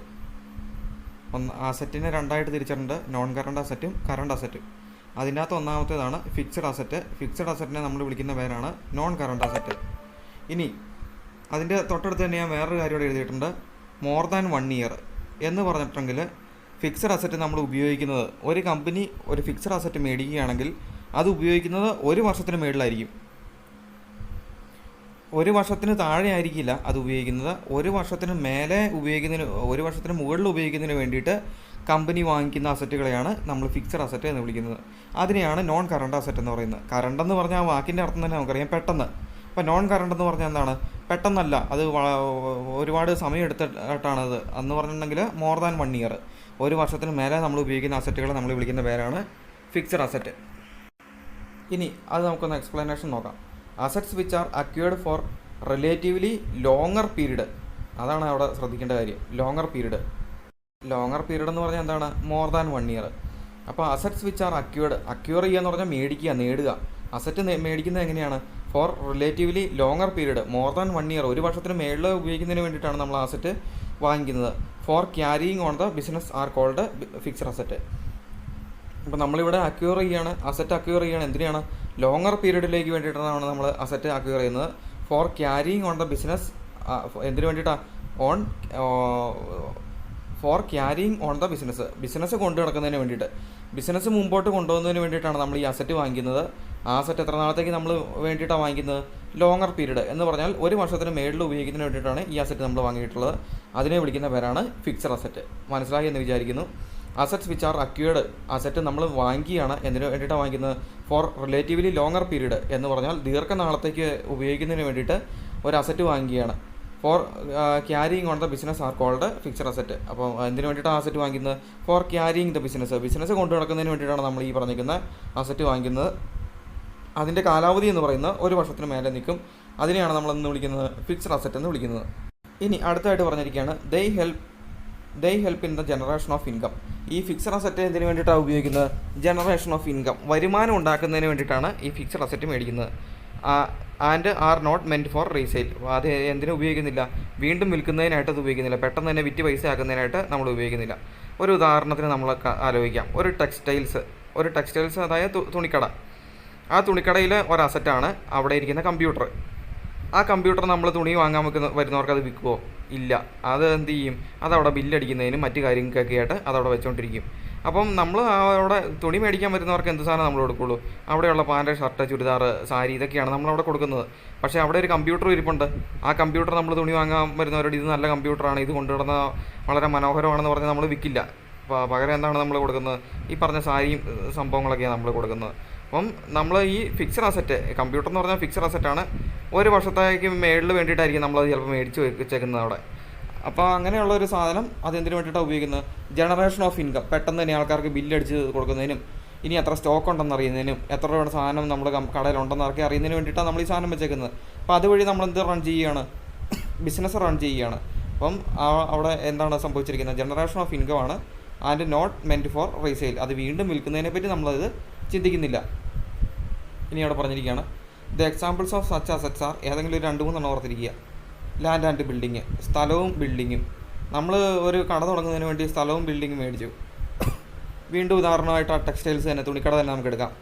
നമ്മളിതൊരു തുണിക്കട തുടങ്ങുന്നതിന് കുറച്ച് സ്ഥലവും മേടിച്ചു, ബിൽഡിങ്ങും മേടിച്ചു, കുറേ തുണികളെല്ലാം അതിനകത്ത് കൊണ്ടുവച്ചു. അത് വാങ്ങാൻ വരുന്നവരുടെ സ്ഥലത്തിൻ്റെയും ബിൽഡിങ്ങിൻ്റെയും വില നമ്മൾ പറയുമോ? ഇല്ല. കാരണം അതെന്താണ്? നമ്മളത് വിൽക്കാനായിട്ട് ഉദ്ദേശിച്ചിട്ടില്ല. അതൊരു ലോങ്ങർ പീരീഡിലോട്ട് വേണ്ടിയിട്ട്, മോർ ദാൻ 1 വർഷത്തിന് മേളിൽ വേണ്ടിയിട്ടാണ് നമ്മൾ ആ ബിൽഡിങ് കിട്ടിയത്. അല്ലാണ്ട് 1 വർഷം കഴിയുമ്പോൾ നമ്മൾ ബിൽഡിങ് പൊളിച്ച് കളയുമോ? ഇല്ല. നമ്മൾ ആ ബിൽഡിങ് ഒരു 10-20 വർഷം മുന്നിൽ കണ്ടിട്ടായിരിക്കും നമ്മൾ ചിലപ്പോൾ അത് പണിതിട്ടുള്ളത്. അപ്പോൾ അതിനെ നമുക്കെന്ന് വിളിക്കാം? ഫിക്സഡ് അസറ്റ് എന്ന് വിളിക്കാം. 2 കാരണമുണ്ട്. ഒന്ന് ലോങ്ങർ പീരീഡിലോട്ടാണ് അത് ഉണ്ടാക്കിയിട്ടുള്ളത്. രണ്ടാമത് പറഞ്ഞിരിക്കുന്നത് അത് നോട്ട് മെൻറ്റ് ഫോർ റീസെയിൽ, അത് വീണ്ടും വിൽക്കുന്നതിന് വേണ്ടി നമ്മൾ ചിന്തിക്കുന്നുമില്ല. അടുത്തതായിട്ട് പറഞ്ഞിരിക്കുകയാണ് പ്ലാന്റ് ആൻഡ് മെഷീനറി. പ്ലാന്റ് എന്ന് പറഞ്ഞിട്ടുണ്ടെങ്കിൽ ഒരു പ്രൊഡക്ഷൻ യൂണിറ്റ്, ഒരു സപ്പോസ് വിചാരിക്കുക നിങ്ങളുടെ അടുത്തുള്ളൊരു ഹോളോ ബ്രിക്സ് യൂണിറ്റ്, അതൊരു പ്ലാന്റാണ്. അവിടെ കുറേ മെഷീനറിയും കാണും, ഈ പറഞ്ഞിരിക്കുന്ന ഹോളോ ബ്രിക്സ് എല്ലാം ഉണ്ടാക്കുന്നതിനായിട്ടുള്ള സന്നാഹങ്ങൾ മുഴുവൻ കാണും. അതിനെയാണ് നമ്മൾ ഈ പ്ലാന്റ് ആൻഡ് മെഷീനറി എന്ന് പറയുന്നത്. ഒരു പ്രൊഡക്ഷൻ യൂണിറ്റിനെയാണ് നമ്മൾ പ്ലാന്റ് ആൻഡ് മെഷീനറി എന്ന് പറയുന്നത്. എന്ന് പറഞ്ഞിട്ടുണ്ടെങ്കിൽ എന്തെങ്കിലും ഒരു സാധനം ഉൽപ്പാദിപ്പിക്കുന്ന ഫാക്ടറികളെ നമുക്ക് എന്ന് വിളിക്കാം? പ്ലാന്റ് എന്ന് വിളിക്കാം. അതിനെ അപ്പോൾ അത് രണ്ടും കൂടെ ഫാക്ടറിനെ പ്ലാന്റ് എന്ന് നമ്മൾ വിളിക്കുന്നുണ്ട്. അവിടെയുള്ള മെഷീനറിനെ, യന്ത്രങ്ങളെയാണ് നമ്മൾ മെഷീനറി എന്ന് വിളിക്കുന്നത്. അപ്പോൾ ഇത്രയും കാര്യങ്ങൾ ഓർത്തിരിക്കുക. ഫിക്സഡ് അസറ്റ് എന്ന് പറഞ്ഞാൽ എന്താണെന്ന് നിങ്ങൾക്ക് മനസ്സിലായെന്ന് ഞാൻ വിചാരിക്കുന്നു. 2 കാര്യങ്ങളാണ് അതിൻ്റെ അകത്ത് ഓർത്തിരിക്കേണ്ടത്. മോർ ദാൻ 1 ഇയർ, 1 വർഷത്തിന് മേലെ ഉപയോഗിക്കുന്ന അസറ്റാണ് ഫിക്സഡ് അസറ്റ് എന്ന് പറയുന്നത്. അതോടൊപ്പം തന്നെ are not meant for resale, അത് വീണ്ടും വിൽക്കുന്നതിനെ പറ്റി നമ്മൾ ചിന്തിക്കുന്നുമില്ല. അതിനുള്ള 1-2 എക്സാമ്പിളുകളാണ് land and building, plant and machinery, ഈ പറഞ്ഞ സാധനങ്ങളെല്ലാം. ഇനി fixed assets are classified into following categories. Fixed അസറ്റിനെ നമ്മൾ വീണ്ടും തരംതിരിക്കുകയാണ്, വീണ്ടും അതിനെ തരംതിരിക്കാൻ പോവുകയാണ്. അതെന്തൊക്കെയാണെന്ന് നമുക്ക് നോക്കാം. അസറ്റ്സിനെ നമ്മൾ 2ആയിട്ട് തരംതിരിച്ചു. ഏതൊക്കെയാണ്? ഈ പറഞ്ഞേക്കുന്ന കറണ്ട് അസറ്റും ഫിക്സഡ് അസറ്റും, അല്ലെങ്കിൽ കറണ്ട് അസറ്റും നോൺ കറണ്ട് അസറ്റും. ഇനി നോൺ കറണ്ട് അസറ്റ്, അതായത് ഫിക്സഡ് അസറ്റിനെ നമ്മൾ വീണ്ടും ക്ലാസിഫൈ ചെയ്യുകയാണ്. Tangible asset, intangible asset, wasting asset, fictitious asset. ഇത്രയും കാര്യങ്ങളാണ് അതിൻ്റെ വരുന്നത്. ഇനി അതിൽ ഒന്നാമത്തെ നമുക്ക് നോക്കാം, ടാഞ്ചിബിൾ അസറ്റ്. ഈ ടാഞ്ചിബിൾ എന്ന് പറഞ്ഞ വാക്കുകൊണ്ട് തന്നെ അത് ഉദ്ദേശിക്കുന്നത് നമുക്ക് തൊടാൻ പറ്റുന്ന സാധനങ്ങളെയാണ് ഈ ടാഞ്ചിബിൾ എന്ന് പറയുന്നത്. ചിലപ്പം അത് തൊടാനൊക്കെ നമുക്ക് പറ്റും, അതിനെ കണ്ണുകൊണ്ട് കാണാൻ പറ്റും, അതിനെ പോയി തൊടാനൊക്കെ നമുക്ക് പറ്റും. അത്തരത്തിലുള്ള അസറ്റുകളെയാണ് നമ്മളെന്ന് വിളിക്കുന്നത് ടാഞ്ചിബിൾ അസറ്റ് എന്ന് പറയുന്നത്. അസറ്റ്സ് ഹാവിങ് ഡെഫിനിറ്റ് ഷേപ്പ്, അതിനൊരു ഷേപ്പ് കാണും, ഒരു വ്യക്തമായിട്ടുള്ള ഒരു ഷേപ്പ് കാണും. ആ ടാഞ്ചിബിൾ അസറ്റിന് എന്തുണ്ട്? ഒരു ഡെഫിനിറ്റ് ആയിട്ടുള്ള ഒരു ഷേപ്പ് ഉണ്ട്. അതിൻ്റെ ഫിസിക്കൽ എക്സിസ്റ്റൻസ് എന്ന് പറഞ്ഞിട്ടുണ്ടെങ്കിൽ നമുക്കത് അതിനൊരു ഫിസിക്കൽ ഒരു ഫോം കാണും, ഒരു നമുക്കതിനെ കാണാനൊക്കെ പറ്റും. അതിനെയാണ് ഈ ഫിസിക്കൽ എക്സിസ്റ്റൻസ് എന്ന് പറയുന്നത്. അതോടൊപ്പം തന്നെ നമുക്കതിനെ കാണാനും തൊടാനൊക്കെ പറ്റും. അത്തരം സാധനങ്ങളെ അതിനെയാണ് നമുക്കൊരു ഫിസിക്കൽ ഒരു ഒരു ഒരു എന്നാ പറയുന്നത്, ഒരു ശരീരം ഉണ്ടെന്ന് പറയുന്ന പോലെ തന്നെ ഫിസിക്കൽ എക്സിസ്റ്റൻസ് എന്ന് പറഞ്ഞിട്ടുണ്ടെങ്കിൽ നമുക്കതിനെ കാണാനും തൊടാനും ഒക്കെ സാധിക്കും. അപ്പോൾ കൃത്യമായിട്ടുള്ള ഒരു ഷേപ്പും ഒരു ഫിസിക്കൽ എക്സിസ്റ്റൻസും ഉള്ള അസറ്റുകളെയാണ് നമ്മളെന്ന് വിളിക്കുന്നത് ആർ കോൾഡ് ടാഞ്ചിബിൾ അസറ്റ്. ഇനി അതിൻ്റെ എക്സാമ്പിൾ പറഞ്ഞിട്ടുണ്ടെങ്കിൽ ലാൻഡ്, നമുക്ക് സ്ഥലം കാണാനും പറ്റും, അതിനകത്ത് പോയി മണ്ണിൻ്റെ അകത്ത് തൊടാനും പറ്റുന്ന ഒരു സാധനമാണ്. ബിൽഡിങ് നമുക്ക് കാണാനും പറ്റും, തൊടാനും പറ്റും. മെഷീനറി, അവിടെ ഇരിക്കുന്ന യന്ത്രങ്ങൾ, കമ്പനിക്കകത്തിരിക്കുന്ന യന്ത്രങ്ങളെ നമുക്ക് കാണാനും പറ്റും, തൊടാനും പറ്റും. ഫർണിച്ചർ, അതിനെ നമുക്ക് എടുത്ത് മാറ്റാനും പറ്റും, കാണാനും പറ്റും, തൊടാനും പറ്റും. അവിടെ ഇരിക്കുന്ന കസേര, മേശ, ഇതിനെയൊക്കെ നമുക്ക് കാണാനും തൊടാനും ഒക്കെ പറ്റുന്നതാണ്. അപ്പം ടാഞ്ചിബിൾ അസറ്റ് എന്ന് പറഞ്ഞാൽ ഇത്രേ ഉള്ളൂ. ഫിക്സഡ് അസറ്റിൻ്റെ ഒരു കാറ്റഗറി തന്നെയാണ് ടാഞ്ചിബിൾ അസറ്റ്. അതിന് കൃത്യമായിട്ടുള്ള ഒരു ഷേപ്പ് കാണും, അതിന് കൃത്യമായിട്ടുള്ള ഒരു ഫിസിക്കൽ എക്സിസ്റ്റൻസും കാണും. അതിനെയാണ് നമ്മൾ ടാഞ്ചിബിൾ അസറ്റ് എന്ന് പറയുന്നത്. ഇനി അടുത്തത് ഇൻടാഞ്ചിബിൾ അസറ്റ് എന്ന് പറഞ്ഞാൽ പെട്ടെന്ന് കാണാൻ പറ്റാത്ത തരത്തിലുള്ള അസറ്റുകളെയാണ് നമ്മൾ ഇൻടാഞ്ചിബിൾ അസറ്റ് എന്ന് പറയുന്നത്. നമുക്കത് കാണാനും തൊടാനും ഒന്നും പറ്റിയെന്ന് വരില്ല. അത്തരത്തിലുള്ള അസറ്റുകളെയാണ് നമ്മൾ ഇൻടാഞ്ചിബിൾ അസറ്റ് എന്ന് പറയുന്നത്. അതെന്താ അസറ്റാണെന്ന് നമുക്ക് നോക്കാം. Assets having no physical existence, അത്തരം അസറ്റിന് ഒരു ഫിസിക്കൽ എക്സിസ്റ്റൻസ് ഇല്ല എന്ന് പറഞ്ഞിട്ടുണ്ടെങ്കിൽ അത് നമുക്ക് പെട്ടെന്ന് തന്നെ അത്തരത്തിലുള്ള അസറ്റുകളെ നമുക്ക് കാണാനായിട്ട് സാധിക്കില്ല. ഇപ്പോൾ ലാൻഡ് ആൻഡ് ബിൽഡിങ് കാണുന്ന പോലെ ആ ഒരു അസറ്റിനെ നമുക്ക് കാണാനായിട്ട് സാധിക്കില്ല. പക്ഷേ എന്താണ് ആ സാധനം? ബട്ടാർ റെപ്രസെൻറ്റഡ് ബൈ റൈറ്റ്സ്, ചില അവകാശങ്ങളെയാണ് നമ്മളെന്ന് പറയുന്നത് ഇൻടാഞ്ചിബിൾ അസറ്റ് എന്ന് പറയുന്നത്. ചില റൈറ്റ്സ്, അപ്പോൾ കമ്പനിക്കുള്ള ചില അവകാശങ്ങളെ, ചില നിയമങ്ങൾ അനുവദിച്ചേക്കുന്ന ചില റൈറ്റ്സിനെയാണ് നമ്മളെന്ന് പറയുന്നത് ഇൻറ്റാഞ്ചിബിൾ അസറ്റ് എന്ന് പറയുന്നത്. In certain things are called intangible asset. അപ്പം അങ്ങനെ ചില കാര്യങ്ങളിൽ കമ്പനിക്കുള്ള അവകാശങ്ങളെയാണ് നമ്മളെന്ന് പറയുന്നത് ഇൻറ്റാഞ്ചിബിൾ അസറ്റ് എന്ന് പറയുന്നത്. അത് ഈ പറഞ്ഞിരിക്കുന്ന ലാൻഡ് ആൻഡ് ബിൽഡിങ്ങോ മെഷീനറിയോ ഫർണിച്ചറോ പോലെ നമുക്കതിനെ കാണാനായിട്ട് സാധിക്കില്ല. ഒരു എക്സാമ്പിൾ പറയുമ്പോൾ നിങ്ങൾക്ക് അത് കുറച്ചുകൂടെ മനസ്സിലാവും. ആദ്യം തന്നെ പറഞ്ഞിരിക്കുന്ന എക്സാമ്പിളാണ് ഗുഡ് വില്ല് എന്ന് പറഞ്ഞിട്ടുണ്ടെങ്കിൽ ഒരു കമ്പനിയുടെ സൽപ്പേര് എന്നാണ് അതിൻ്റെ അർത്ഥം. ശ്രദ്ധിച്ച് കേൾക്കണം ഈ ഗുഡ് വില്ല് എന്താണെന്നുള്ള കാര്യം ഒരു വാക്കേ ഉള്ളെങ്കിൽ അത് നമ്മൾ ഒത്തിരി ഉപയോഗിക്കുന്ന ഒരു ഐറ്റമാണ് ഈ ഗുഡ് വില്ല്. അപ്പോൾ ഈ ഗുഡ് വില്ല് എന്ന് പറഞ്ഞിട്ടുണ്ടെങ്കിൽ കമ്പനിയുടെ സൽപ്പേരാണ്. ഈ കമ്പനിയുടെ സൽപ്പേരിനെ ഒരു കമ്പനിക്ക് ഒരു നല്ല പേരുണ്ടെങ്കിൽ അതിന് നമുക്ക് പോയി കാണാനോ തൊടാനോ ഒക്കെ പറ്റുമോ? ഇല്ല. പക്ഷേ അതെന്താണ്? കമ്പനിയുടെ റൈറ്റാണ്. അതിനൊരു വാല്യൂ ഉണ്ട്, അതിനൊരു വിലയുണ്ട്. ഇപ്പം നമുക്കറിയാം, ഇപ്പം നിങ്ങൾ ഉപയോഗിക്കുന്ന ഒരു ഷൂസ്, അത് നൈക്ക് അല്ലെങ്കിൽ അഡിഡാസ് അങ്ങനെ എന്തെങ്കിലും ഇപ്പോൾ ഒരു അഡിഡാസിൻ്റെ ഒരു ഷൂ ആണെന്ന് വിചാരിക്കുക. ആ അഡിഡാസിൻ്റെ ഷൂവിൻ്റെ അതേ മെറ്റീരിയൽ കൊണ്ട് ഒരു ലോക്കൽ കമ്പനി മറ്റൊരു ഷൂ ഉണ്ടാക്കിയെന്ന് വിചാരിക്കുക.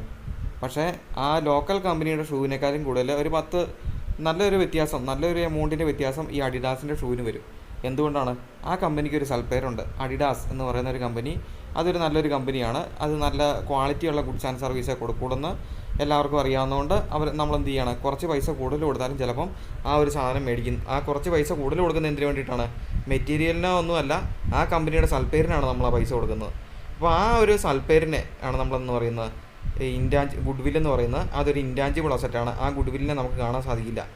ആ സൽപ്പേരിനെ നമുക്ക് കാണാനോ തൊടാനോ സാധിക്കില്ല. ഈ പറഞ്ഞിരിക്കുന്ന ലാൻഡ് ആൻഡ് ബിൽഡിങ് പോലെയോ അല്ലെങ്കിൽ മറ്റെന്തെങ്കിലും സാധനം പോലെയോ നമുക്കതിനെ കാണാനോ തൊടാനോ സാധിച്ചെന്ന് വരില്ല. ഇനി മറ്റൊരു കാര്യമുണ്ട്. ഇപ്പോൾ ഈ അഡിഡാസ് എന്ന് പറയുന്ന ഒരു കമ്പനി വിൽക്കുകയാണ്. അപ്പോൾ അവിടെ ആ കമ്പനി വിൽക്കുമ്പോൾ അവരൊരു കമ്പനിക്ക് ഒരു വിലയിടുകയാണ്. അപ്പോൾ വിലയിടുമ്പോൾ അവിടെ ഇരിക്കുന്ന ഈ ഷൂസ് ഉണ്ടാക്കുന്ന ബിൽഡിങ്ങിനും സ്ഥലത്തിനും അതുപോലെ തന്നെ മെഷീനറിക്കും ഒക്കെ കൂടി വിലയിടും. അതിൻ്റെ കൂടെ എന്തിനും അവരൊരു വിലയിടും? അവരുണ്ടാക്കിയ ഒരു സൽപ്പേരുണ്ട്, അതിനും അവരൊരു വിലയിടും. കാരണം ഈ പറഞ്ഞിരിക്കുന്ന അഡിഡാസ് മേടിച്ചാലും വേറൊരു ആൾക്കാർ വന്ന് മേടിച്ചാലും ഈ കമ്പനീനെ പുതുതായിട്ട് പരിചയപ്പെടുത്തേണ്ട കാര്യമില്ല. എല്ലാവർക്കും അറിയാം ഇത് എന്താണെന്നുള്ള കാര്യം. അപ്പോൾ അത് ഒരു കഷ്ടപ്പാട്, അവർ കുറേ കഷ്ടപ്പാട് സഹിച്ചാണ് അത് ഉണ്ടാക്കിയെടുത്തത്. നല്ല ക്വാളിറ്റിയുള്ള ഗുഡ്സ് കൊടുത്തിട്ടും കുറേ പരസ്യങ്ങൾ ചെയ്തും അങ്ങനെ പല തന്ത്രങ്ങൾ ഉപയോഗിച്ചിട്ടാണ് ഈ അഡിഡാസ് എന്ന് പറഞ്ഞൊരു കമ്പനി ആൾക്കാരുടെ മനസ്സിലോട്ട് എത്തിയത്. അപ്പോൾ കമ്പനി വിൽക്കാൻ പോവുകയാണെങ്കിൽ അവരെന്തിനും വിലയിടും? ആ സൽപ്പേരിനും അവരൊരു വിലയിടും, അതിനൊരു വാല്യൂ ഇടും. അതിനെയാണ് നമ്മളെന്ന് പറയുന്നത്, ആ ഒരു സൽപ്പേരിനെയാണ് നമ്മളെന്ന് പറയുന്നത് ഗുഡ് വിൽ എന്ന് പറയുന്നത്. അതും ഒരു ഇൻറ്റാഞ്ചിബിൾ അസറ്റാണ്. അടുത്തതായിട്ട് അവിടെ പറഞ്ഞിരിക്കുകയാണ് പേറ്റൻറ്റ് എന്ന് പറഞ്ഞിട്ടുണ്ടെങ്കിൽ ഇന്നവേറ്റീവായിട്ട് ഒരു സാധനം ഒരാൾ കണ്ടുപിടിക്കുകയാണെങ്കിൽ അത് മറ്റൊരാൾ ഉപയോഗിക്കുന്ന സമയത്ത് അയാൾ അതിനുള്ള പൈസ കൊടുക്കണം. നമുക്കറിയാം ചിലപ്പോൾ ഈ കോപ്പി റൈറ്റ് അതൊരു ഇതിനൊരു എക്സാമ്പിളാണ്. കോപ്പി റൈറ്റ് ഇപ്പം തമിഴിലുള്ളൊരു സിനിമ മലയാളത്തിലോട്ട് വന്നു, അല്ലെങ്കിൽ മലയാളത്തിലുള്ളൊരു സിനിമ ഡബ് ചെയ്ത് തമിഴിൽ കൊണ്ടുപോയി. അപ്പം ഇത് ഉണ്ടാക്കിയ ആൾക്ക് ഇപ്പോൾ മലയാളത്തിലുള്ളൊരു സിനിമയാണെന്ന് സപ്പോസ് വിചാരിക്കുക. മലയാളത്തിലുള്ള ദൃശ്യം എന്ന് പറയുന്ന സിനിമ തമിഴിലോട്ട് റീമേക്ക് ചെയ്ത് വേറൊരു ഡയറക്ടർ ചെയ്യുകയാണെങ്കിൽ, അല്ലെങ്കിൽ അത് മലയാളത്തിൽ നിന്ന് തമിഴിലോട്ട് കൊണ്ടുപോവുകയാണെങ്കിൽ ഈ പറഞ്ഞിരിക്കുന്ന സിനിമ ആരാണോ മലയാളത്തിൽ നിർമ്മിച്ചത് അയാൾക്ക് കുറച്ച് പൈസ കൊടുക്കണം, എങ്കിൽ മാത്രമേ അത് കൊണ്ടുപോകാൻ പറ്റത്തുള്ളൂ. അതിനെയാണ് ഈ പേറ്റൻ്റ് അല്ലെങ്കിൽ കോപ്പി റൈറ്റ് എന്നൊക്കെ പറയുന്നത്. സിനിമ കൊണ്ടുപോകുന്നതിനെയല്ല, ഇപ്പോൾ ഒരു പേന ആയിക്കോട്ടെ, അല്ലെങ്കിൽ ഇന്നവേറ്റീവായിട്ടൊരു സാധനം ഒരാൾ കണ്ടുപിടിച്ചു, ഒരു വിമാനം, ചെറിയൊരു വിമാനം ഒരാൾ കണ്ടുപിടിച്ചെന്ന് വിചാരിക്കുക. അപ്പോൾ അയാൾക്ക് അതിനൊരു പേറ്റൻറ്റ് റൈറ്റ് ഉണ്ട്. ആ വിമാനം ഇന്ത്യയിൽ വേറെ ആരുണ്ടാക്കിയാലും ഈ ആദ്യമായിട്ട് കണ്ടുപിടിച്ച ആൾക്ക് ചെറിയൊരു പൈസ കൊടുക്കണം. അതിനെയാണ് ഈ പേറ്റൻ്റ് എന്ന് പറയുന്നത്, അല്ലെങ്കിൽ കോപ്പി റൈറ്റ് എന്നൊക്കെ ഇതിനെ നമുക്ക് വിളിക്കാനായിട്ട് സാധിക്കും. ഇപ്പോൾ ഈ പേറ്റൻറ്റും കോപ്പി റൈറ്റും ഒക്കെ ഇപ്പോൾ ഒരു കമ്പനിയാണ്, ഇപ്പം ഏതെങ്കിലും ഇപ്പം എയർ ഇന്ത്യ ഒരു ചെറിയൊരു വിമാനം കണ്ടുപിടിച്ചെന്ന് വിചാരിക്കുക. ഏതെങ്കിലും ഇന്നോവേറ്റീവ് കൗതുകരമായിട്ടുള്ളൊരു സാധനം ഒരു ഫ്ലൈറ്റ് കണ്ടുപിടിച്ചെന്ന് ഓർക്കുക. അപ്പം ഇൻഡിഗോ അങ്ങനെയുള്ള മറ്റ് കമ്പനികളും അത് ഉപയോഗിക്കുന്ന അതുപോലെ തന്നെ വിമാനം ഇറക്കാനായിട്ട് തുടങ്ങിയാണ്. അപ്പോൾ ആർക്ക് പൈസ കൊടുക്കണം? ഈ നമ്മൾ പറഞ്ഞ ആദ്യം കണ്ടുപിടിച്ച എയർ ഇന്ത്യക്ക് ചെറിയൊരു പൈസ കൊടുക്കണം. അപ്പം അത് എയർ ഇന്ത്യയെ സംബന്ധിച്ചിടത്തോളം അതെന്താണ്? ആ പേറ്റൻ്റ് എന്ന് പറയുന്ന ഒരു അസറ്റാണ്. കാരണം അവർക്ക് പൈസ കിട്ടും അത് വെച്ചിട്ട്. തങ്ങളത് കണ്ടുപിടിച്ചത് കൊണ്ട് അവർക്ക് എന്ത് കിട്ടിക്കൊണ്ടിരിക്കുകയാണ്? പൈസ കിട്ടിക്കൊണ്ടിരിക്കുകയാണ്. അപ്പോൾ അത് കമ്പനിക്ക് എന്താണ്? ഒരു അസറ്റാണ്. ഇനി അടുത്ത് അവിടെ പറഞ്ഞിട്ടുള്ള ട്രേഡ് മാർക്ക് എന്ന് പറഞ്ഞാൽ നമുക്കറിയാം, ഓരോ വലിയ വലിയ കമ്പനികൾക്കും അവർക്കൊരു സിമ്പലുണ്ട്. അതിനെയാണ് ഈ ട്രേഡ് മാർക്ക് എന്ന് പറയുന്നത്. അതും കമ്പനിക്ക് എന്താണ്? ഒരു അസറ്റാണ്. അപ്പോൾ ഈ പറഞ്ഞിരിക്കുന്ന ട്രേഡ് മാർക്ക് ആൾക്കാരുടെ മനസ്സിലോട്ട് കയറിയിട്ടുള്ളൊരു സാധനമാണ്. ഇപ്പോൾ നമുക്കറിയാം മക്ഡൊണാൾഡ്സ് എന്ന് പറഞ്ഞ ബർഗർ കമ്പനി, അല്ലെങ്കിൽ KFC എന്ന് പറയുന്ന ഈ പറഞ്ഞിരിക്കുന്ന മക്ഡൊണാൾഡിന് എന്തുണ്ട്? ഒരു M എന്ന് പറഞ്ഞൊരു സാധനമുണ്ട്, ഒരു റെഡിൽ എഴുതിയിരിക്കുന്ന M എന്ന് പറഞ്ഞ്. അപ്പോൾ അത് ആൾക്കാർക്ക് സുപരിചിതമാണ്. അപ്പം അത് മറ്റൊരു കമ്പനിക്ക് വിൽക്കുകയാണെങ്കിൽ മറ്റൊരു ബർഗർ കമ്പനിക്ക് അവരുടെ ഒരു സിമ്പിൾ വിൽക്കുകയാണെങ്കിൽ അവർക്ക് എന്ത് ചെയ്യാൻ പറ്റും? വേറൊരു ബർഗർ കമ്പനിക്ക് വലിയ പരസ്യവും കാര്യങ്ങളൊന്നും ഇല്ലാതെ തന്നെ അവരുടെ കയ്യിലുള്ള ബർഗറും ഈ പറഞ്ഞിരിക്കുന്ന സാൻഡ്വിച്ചും സാധനങ്ങളൊക്കെ വിറ്റഴിക്കാനായിട്ട് പെട്ടെന്ന് തന്നെ സാധിക്കും. അപ്പോൾ അതാണ് ട്രേഡ് മാർക്ക് എന്നുകൊണ്ട് ഉദ്ദേശിക്കുന്നത്. അപ്പോൾ ഈ പറഞ്ഞിരിക്കുന്ന സാധനങ്ങളെല്ലാം, ഈ പറഞ്ഞിരിക്കുന്ന സൽപ്പേരും ഈ കോപ്പിറൈറ്റ് അല്ലെങ്കിൽ പകർപ്പിൻ്റെ അവകാശം അല്ലെങ്കിൽ ഈ ട്രേഡ് മാർക്ക്, അതായത് സിമ്പലുകൾ, കമ്പനി ഉപയോഗിക്കുന്ന സിമ്പലുകൾ, ഇതെല്ലാം എന്താണ്? ഇൻറ്റാഞ്ചിബിൾ അസറ്റാണ്. അതും ഫിക്സഡ് അസറ്റിൻ്റെ ഒരു കാറ്റഗറി തന്നെയാണ്. അതിന് പ്രത്യേകിച്ച് ഒരു ഫിസിക്കൽ എക്സിസ്റ്റൻസോ നമുക്കതിനെ കാണാനോ തൊടാനോ ഒന്നും പറ്റത്തില്ല. പക്ഷേ എന്താണ്? അതും ഈ പറഞ്ഞിരിക്കുന്ന ഫിക്സഡ് അസറ്റാണ്. ഇനി അടുത്ത ഒരു കാറ്റഗറിയാണ് വേസ്റ്റിംഗ് അസറ്റ്. എന്താണ് വേസ്റ്റിംഗ് അസറ്റ് എന്ന് നോക്കാം. അസറ്റ്സ് വിച്ച് ഗെറ്റ് എക്സ്ഹോസ്റ്റഡ് എന്ന് പറഞ്ഞിട്ടുണ്ടെങ്കിൽ ഉപയോഗിച്ച് തീർന്നതാണ്. അത് കംപ്ലീറ്റ് ആയിട്ട് അതിനെ ഉപയോഗിച്ച് തീർന്നു. ഒരു അസറ്റായിരുന്നു അത്, അതിനെ കംപ്ലീറ്റ് ഉപയോഗിച്ച് തീർന്നു. എങ്ങനെയാണ്? To the extent of extraction. നിരന്തരമായ ഉപയോഗം കൊണ്ട്, നിരന്തരമായിട്ട് അതിനെ ഉപയോഗിച്ച്, കണ്ടിന്യൂസ് ആയിട്ട് അതിനെ ഉപയോഗിച്ച് അത് തീർന്നുപോയി, ആ അസറ്റ് തീർന്നുപോയി. അതിനെയാണ് നമ്മളെന്ന് പറയുന്നത് വേസ്റ്റിംഗ് അസറ്റ് എന്ന് പറയുന്നത്. Are called wasting asset. ഉദാഹരണത്തിന് മൈൻ ക്വാറീസ്, ലോഹഖനികൾ, അതെല്ലാം അവിടെയുള്ള ലോഹം മുഴുവൻ കുഴിച്ചെടുത്ത് കൊണ്ടുപോയി. പിന്നെ അത് കഴിഞ്ഞിട്ട് മിച്ചം വന്നേക്കുന്ന സാധനത്തെയാണ് നമ്മളെന്ന് പറയുന്നത് വേസ്റ്റിംഗ് അസറ്റ് എന്ന് പറയുന്നത്. ഓയിൽ ഫീൽഡ്, ഈ പറഞ്ഞേക്കുന്ന എണ്ണപ്പാടങ്ങൾ എന്ന് പറഞ്ഞിട്ടുണ്ടെങ്കിൽ ഈ പെട്രോളിയം അതിനൊക്കെ വേണ്ടിയിട്ട് അതൊക്കെ കളക്ട് ചെയ്യുന്നതിനായിട്ട് ഉപയോഗിക്കുന്ന സ്ഥലങ്ങളെയാണ് ഈ ഓയിൽ ഫീൽഡ് എന്ന് പറയുന്നത്. അപ്പോൾ അവിടെയുള്ള പെട്രോളിയം ഉൽപ്പന്നങ്ങളെല്ലാം നമ്മൾ ഉപയോഗിച്ചതിന് ശേഷം, അല്ലെങ്കിൽ അതെല്ലാം നമ്മൾ എടുത്തതിന് ശേഷം, അത് അവിടെ കുറച്ച് ആ സ്ഥലവും അത് കുഴിച്ചെടുത്ത ഭാഗങ്ങളെല്ലാം വേസ്റ്റായിട്ട് അവിടെ കാണാൻ സാധിക്കും. അതിനെ ആ ഒരു സ്ഥലത്തെയും ഇത് കാര്യങ്ങളെയൊക്കെയാണ് നമ്മൾ ഈ വേസ്റ്റിംഗ് അസറ്റ് എന്ന് വിളിക്കുന്നത്. ഈ പറഞ്ഞേക്കുന്ന മൈൻ ക്വാറീസ്, ഓയിൽ ഫീൽഡിലോട്ടൊന്നും പോകണ്ട, നമ്മുടെ ചുറ്റുവട്ടത്ത് തന്നെയുള്ളൊരു വേസ്റ്റിംഗ് അസറ്റാണ് ഈ പാറമട. അത് നമ്മുടെ തൊട്ടടുത്ത് തന്നെ നമുക്ക് കാണാൻ സാധിക്കുന്ന ഒരു വേസ്റ്റിംഗ് അസറ്റാണ് ക്വാറി. ഈ പറഞ്ഞേക്കുന്ന മെറ്റൽ ക്വാറീസ്, പാറമടകൾ, അത് ഒരു വേസ്റ്റിംഗ് അസറ്റിൻ്റെ ഒരു പെർഫെക്റ്റ് എക്സാമ്പിളാണ്. അതായത് അവിടെയുള്ള പാറ മുഴുവൻ പൊട്ടിച്ച് കഴിയുമ്പോഴത്തേക്കും അവിടെ വലിയൊരു കുഴിയും കാര്യങ്ങളൊക്കെ നമുക്ക് കാണാനായിട്ട് സാധിക്കും. അതൊരു വേസ്റ്റിംഗ് അസറ്റാണ്. അപ്പോൾ ഏത് കമ്പനിയാണോ പാറമട കൊണ്ട് അവർ നടത്തിയത്, ആ കമ്പനിയുടെ ഒരു വേസ്റ്റിംഗ് അസറ്റായിട്ട് ആ പാറമടയെ ഉപയോഗിച്ച് തീർന്ന ആ ഒരു പാറമടയെ കാണിക്കാനായിട്ട് സാധിക്കും. ഇനി അടുത്തതാണ് ഫിക്റ്റീഷ്യസ് അസറ്റ്. ഈ വേസ്റ്റിംഗ് അസറ്റും ഫിക്റ്റീഷ്യസ് അസറ്റും എന്താണെന്നുള്ള കാര്യം നിങ്ങളൊന്ന് മനസ്സിൽ വെച്ച് പഠിക്കുക. കാരണം നിങ്ങൾക്ക് ഈ +2 അത് പഠിച്ചാൽ മാത്രം മതി. കാരണം അത് കണക്കിലോട്ടൊന്നും ഈ വേസ്റ്റിംഗ് അസറ്റും ഫിക്റ്റീഷ്യസ് അസറ്റൊന്നും കടന്നു വരുന്നില്ല. നമ്മൾ ഈ വർഷം ചെയ്യാൻ പോകുന്ന കണക്കിൽ, അല്ലെങ്കിൽ +2 ചെയ്യാൻ പോകുന്ന കണക്കിൽ ഫിക്സഡ് അസറ്റും ടാഞ്ചിബിൾ അസറ്റും ഇൻടാഞ്ചിബിൾ അസറ്റൊക്കെയാണ് വരുന്നത്. ഈ വേസ്റ്റിംഗ് അസറ്റും ഫിക്റ്റീഷ്യസ് അസറ്റൊക്കെ BCom മറ്റ് ഉയർന്ന ലെവലിലോട്ട് പോകുമ്പോൾ കൂടുതലായിട്ട് നിങ്ങൾ പഠിച്ചോളും. അപ്പോൾ വേസ്റ്റിംഗ് അസറ്റ് നിങ്ങൾ ഓർത്ത് വെക്കുക. ഒരു നിരന്തരമായിട്ടുള്ള ഉപയോഗത്തിന് ശേഷം മിച്ചം വന്നിട്ടുള്ള അസറ്റുകളെയാണ് വേസ്റ്റിംഗ് അസറ്റ് എന്ന് പറയുന്നത്. എന്ന് പറഞ്ഞാൽ തന്നെ ഫിക്റ്റീഷ്യസ് അസറ്റ് എന്താണെന്ന് നോക്കാം. അതും ബൈഹാർട്ട് പഠിച്ചു വെക്കുക. Assets which have no real value, അതൊന്ന് ഓർത്ത് വെക്കുക. അതിന് ഒരു റിയൽ വാല്യൂ ഇല്ല, അതിന് സ്വന്തമായിട്ടൊരു വാല്യൂ ഇല്ല. But are shown in the books of accounts only for technical reason. അതിന് നമ്മൾ ഈ പറഞ്ഞേക്കുന്ന അസറ്റായിട്ട് കാണിക്കും. എന്തുകൊണ്ടാണ്? Only for technical reason. ചില സാങ്കേതികപരമായിട്ടുള്ള കാരണങ്ങൾ മൂലം നമ്മൾ അതിനെ അസറ്റായിട്ട് കാണിക്കും. അതൊരു ശരിക്കും പറഞ്ഞാൽ അത് അസറ്റല്ല, കമ്പനിയുടെ അസറ്റല്ല അത്. പക്ഷേ ചില സാങ്കേതികപരമായിട്ടുള്ള കാരണങ്ങളാൽ അതിനെ നമുക്ക് അസറ്റായിട്ട് കാണിക്കും. എന്തൊക്കെയാണ് സാങ്കേതികപരമായിട്ടുള്ള കാരണങ്ങൾ, എന്തൊക്കെയാണ് ടെക്നിക്കൽ റീസൺ എന്നുള്ളത് മുന്നോട്ട് നിങ്ങൾ കോമേഴ്സ് പഠിച്ചു പോവുകയാണെങ്കിൽ, BCom അല്ലെങ്കിൽ അങ്ങനെ എന്തെങ്കിലുമൊക്കെ പഠിച്ചു പോവുകയാണെങ്കിൽ നിങ്ങൾക്ക് അറിയാനായിട്ട് സാധിക്കും. ഇപ്പോൾ നിങ്ങൾ ഓർത്ത് വെക്കുക, ഫിക്റ്റീഷ്യസ് അസറ്റ് എന്ന് പറഞ്ഞിട്ടുണ്ടെങ്കിൽ which have no real value, അതിനൊരു യഥാർത്ഥ വാല്യൂ ഇല്ല. അതിനെയാണ് നമ്മളെന്ന് പറയുന്നത് ഫിക്റ്റീഷ്യസ് അസറ്റ് എന്ന് പറയുന്നത്. എന്നാൽ അത് ചില സാങ്കേതികപരമായിട്ടുള്ള കാരണങ്ങളാൽ അതവിടെ കാണിക്കും. ഈ പറഞ്ഞേക്കുന്ന കമ്പനിയുടെ അക്കൗണ്ട്സ് ബുക്കിൻ്റെ അകത്ത് കാണിക്കും. ഇനി അവിടെ ഒരു എക്സാമ്പിൾ പറഞ്ഞിട്ടുണ്ട്, പ്രിലിമിനറി എക്സ്പെൻസസ്. ഒരു കമ്പനി തുടങ്ങുന്ന സമയത്ത് വരുന്ന എക്സ്പെൻസസ്. ഈ കമ്പനി തുടങ്ങുന്ന സമയത്ത് ഒരു മിഷനറി കമ്പനിക്കകത്ത് കൊണ്ട് ഇൻസ്റ്റാൾ ചെയ്യാനായിട്ട് കൊണ്ടുവരികയാണ്. ഒരു ചെറിയൊരു എക്സാമ്പിൾ ഞാൻ പറയുകയാണ്. ഒരു യന്ത്രം കമ്പനിയിൽ പിടിപ്പിക്കാനായിട്ട് കൊണ്ടുവരികയാണ്. അപ്പോൾ യന്ത്രത്തിൻ്റെ വില 1,00,000 ആണെന്ന് വിചാരിക്കുക. അത് എറണാകുളത്ത് നിന്ന് നമ്മുടെ കമ്പനി വരെ കൊണ്ടുവരാനായിട്ട് ഒരു 10,000 രൂപ ചിലവായി. അത് ഒരു പ്രിലിമിനറി എക്സ്പെൻസാണ്. അത് പിടിപ്പിക്കുന്നതിനായിട്ട് ഒരു 5,000 രൂപ ചിലവായി. അതിൻ്റെ ടെക്നീഷ്യന് കൊടുത്തു. അപ്പോൾ അത് കൊണ്ടുവരുന്നതിനും പിടിപ്പിക്കുന്നതിനായിട്ട് 15,000 രൂപ ചിലവായി. അതിനെയാണ് പ്രിലിമിനറി എക്സ്പെൻസ് എന്ന് പറയുന്നത്. അപ്പോൾ നമ്മുടെ കമ്പനി ഈ മിഷനറിയുടെ വാല്യൂ കാണിക്കുമ്പോൾ, മിഷനറിയുടെ വില കാണിക്കുമ്പോൾ, മിഷനറിയുടെ വിലയായിട്ടുള്ള 1,00,000 പ്ലസ് കൊണ്ടുവരാനായിട്ട് വന്ന ചിലവ് 10,000 പ്ലസ് അത് പിടിപ്പിക്കുന്നതിനായിട്ട് വന്ന ചിലവ് 5,000 എല്ലാം കൂടെ കൂട്ടി മിഷനറിയുടെ വാല്യൂ 1,15,000 ആയിട്ടാണ് കാണിക്കുന്നത്. അപ്പോൾ സത്യത്തിൽ ആ അസറ്റിന് അത്രയും വിലയുണ്ടോ? ഇല്ല. സത്യത്തിൽ ആ അസറ്റിന് അത്രയും വിലയുള്ളൂ, 1,00,000 ആണുള്ളത്.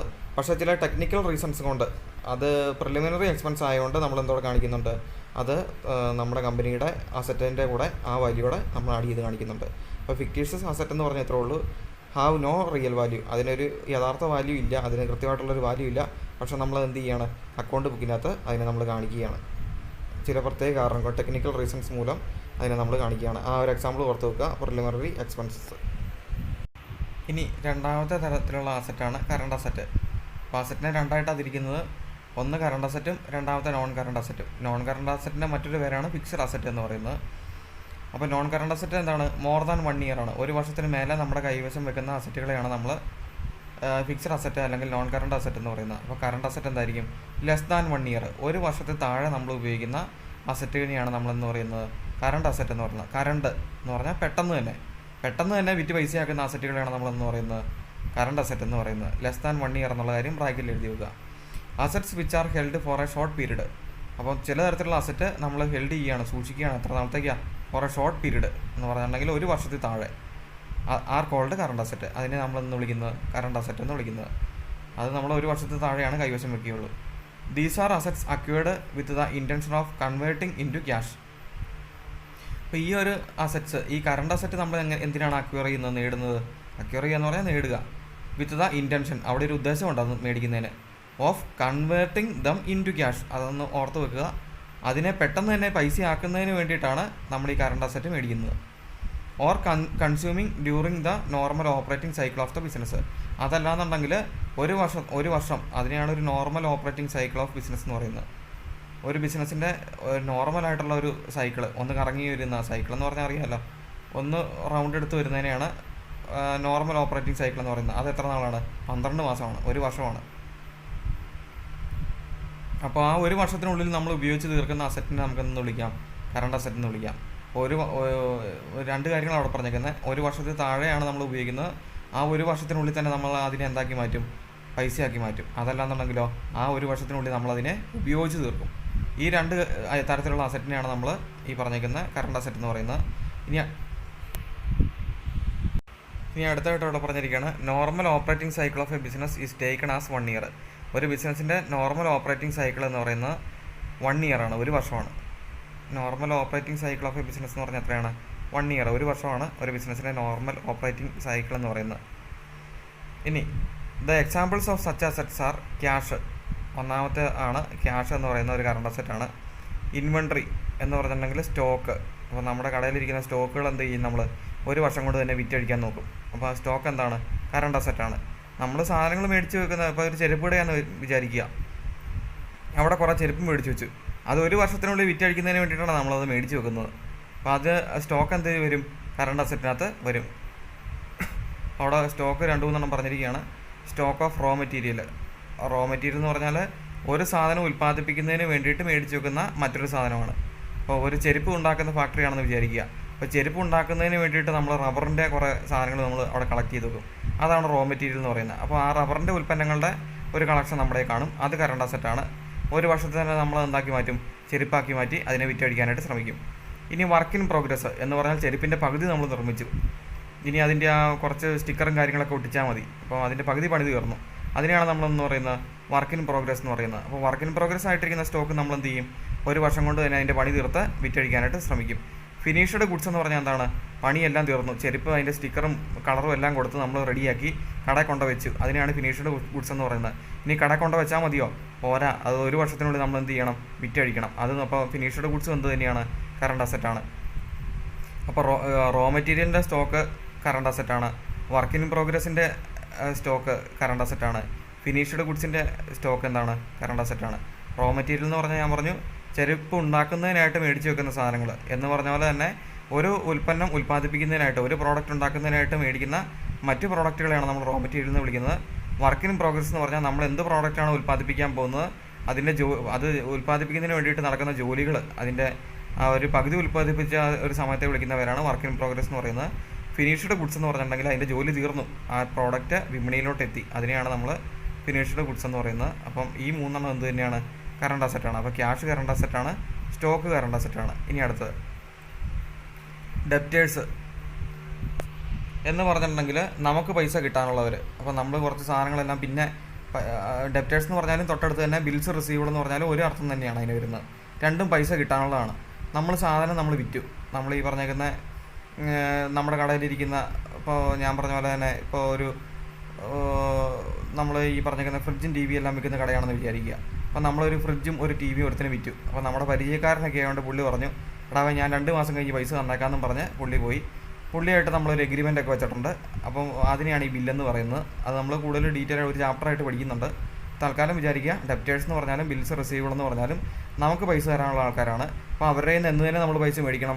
വിത്തിൻ 1 ഇയർ, ഒരു വർഷത്തിനുള്ളിൽ തന്നെ നമ്മൾ ആ പൈസ തിരിച്ച് മേടിക്കണം. അപ്പം ഈ പറഞ്ഞിരിക്കുന്ന ഡെപ്റ്റേഴ്സും ബിൽസ് റിസീവബിളും എന്താണ്? കറണ്ട് അസറ്റാണ്. കമ്പനിക്ക് പൈസ കിട്ടാനുള്ളതാണ്. ആ സാധനം ഓൾറെഡി വിറ്റിട്ടുണ്ട്, ഇനി എന്ത് കിട്ടിയാൽ മതി? പൈസ കിട്ടിയാൽ മതി. അത് എത്ര നാളത്തിനുള്ളിൽ കിട്ടും? നമുക്ക് ഒരു വർഷത്തിനുള്ളിൽ നമുക്ക് കിട്ടും. അതിനെയാണ് നമ്മൾ, അപ്പോൾ ഇത്ര ഐറ്റങ്ങളാണ് നമ്മളെന്ന് പറയുന്നത് ഈ പറഞ്ഞേക്കുന്ന കറണ്ട് അസറ്റ് എന്ന് വിളിക്കുന്നത്. ഇനി അതോടൊപ്പം തന്നെ അതിനെ വിളിക്കുന്ന മറ്റൊരു പേരാണ് floating asset or circulating asset. Current അസറ്റിൻ്റെ മറ്റു പേരുകളാണ് ഫ്ലോട്ടിംഗ് ഓർ സർക്കുലേറ്റിംഗ് അസറ്റ്സ്.